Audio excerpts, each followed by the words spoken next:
What happened here? What caused the storm to be so massive?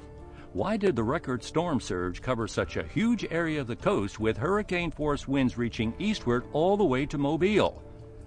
The reason for Katrina's massive size lies in a process that often occurs in the stronger hurricanes, but has occurred in weaker hurricanes. It is called the eye wall replacement cycle. Dr. Keith Blackwell explains. The storm began what we call an eye wall replacement cycle, which is where the inner eye wall becomes surrounded by another eye wall. And this outer eye wall forms from a coalescence, if you will, or a merger of outer spiral bands of squalls. And so ultimately the storm will end up with two eye walls, one inside of the other, and there'll be very strong winds with each eye wall, which then means that the storm's wind field expands significantly as that outer eye wall continues to grow in intensity. In September 2004, Hurricane Ivan underwent several eye wall replacement cycles as it tracked across the Caribbean Sea. Using microwave satellite imagery from the University of Wisconsin, we can see the double eye wall structure as the center of Ivan and the inner eye wall passed south of Grand Cayman Island on September 12th. Note the fading inner eye wall, while the outer eye wall remains strong. The outer eye wall hit the island directly, producing sustained winds of 150 miles per hour with gusts to 171 miles per hour. 95% of the buildings on Grand Cayman Island were damaged or destroyed by the outer eye wall. Now the question is, did Katrina have two eye walls? If two eye walls existed, this would explain why hurricane-force winds were experienced more than 100 miles east of the storm center and a record storm surge east to Mobile Bay. Is there any evidence of two eye walls in Katrina? The answer is yes. The first report of an outer eye wall was made by the hurricane hunters as they flew through Katrina on August 28th. A reconnaissance mission summary made a brief note of the existence of a second eye wall. Satellite microwave imagery clearly revealed the development of an outer eye wall. Watch closely for the formation of an outer eye wall as we trace Katrina across the Gulf with satellite microwave imagery.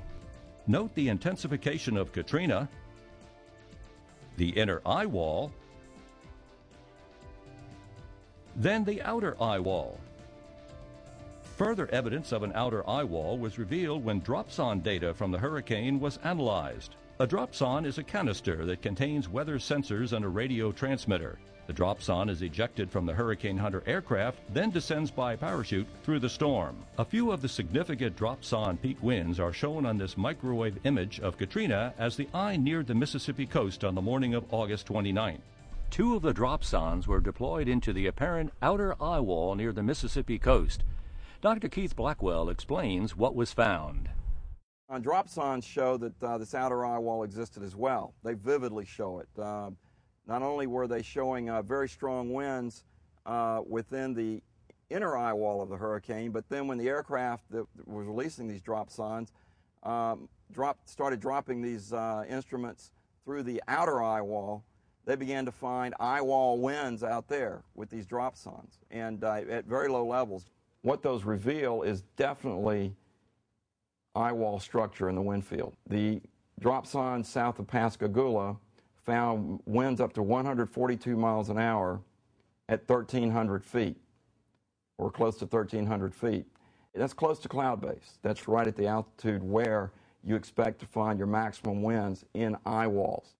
And also the other dropson that was released south of Pearlington, Mississippi, shows a wind maximum of 143 miles an hour, a little above the altitude that the Pascagoula dropson showed, but still well within the range of where the wind should maximize in an eye wall. That's very, very convincing proof that this storm did contain two eye walls. Although the outer and inner eye walls became open to the southwest as the storm reached extreme southeast Louisiana, the eastern and northern portions of both eye walls remained intense all the way to the coast. This resulted in hurricane-force winds occurring more than 100 miles east of the eye to Mobile Bay. In fact, the outer eye wall continued well into Mississippi, bringing destructive winds to interior cities such as Hattiesburg, Laurel, and Jackson. Hattiesburg was especially hard hit, with 80% of its roads made impassable by fallen trees. Note on this microwave image that when the outer eye wall reached the Mississippi coast, the entire coast was impacted. The outer eye wall produced northeast and east wind gusts well in excess of 100 miles per hour. The wind flow from the east and northeast actually opposed the buildup of water along the immediate coast, delaying the storm surge. In this waterfront view in Gulfport, Mississippi, easterly winds of hurricane force are blowing water to the west along the shore while the surge tries to move onshore. It was not until the eye made landfall near Pass Christian and Waveland that the wind became southerly along the coast and the maximum storm surge occurred. Notice the time of arrival of hurricane force wind gusts on the coast, then the time of arrival of the peak storm surge. Because of the outer eye wall, the Mississippi coast was battered by hurricane force wind gusts for several hours before the peak storm surge arrived.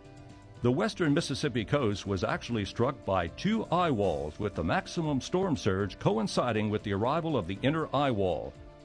Watch as the outer eye wall arrives, then the inner.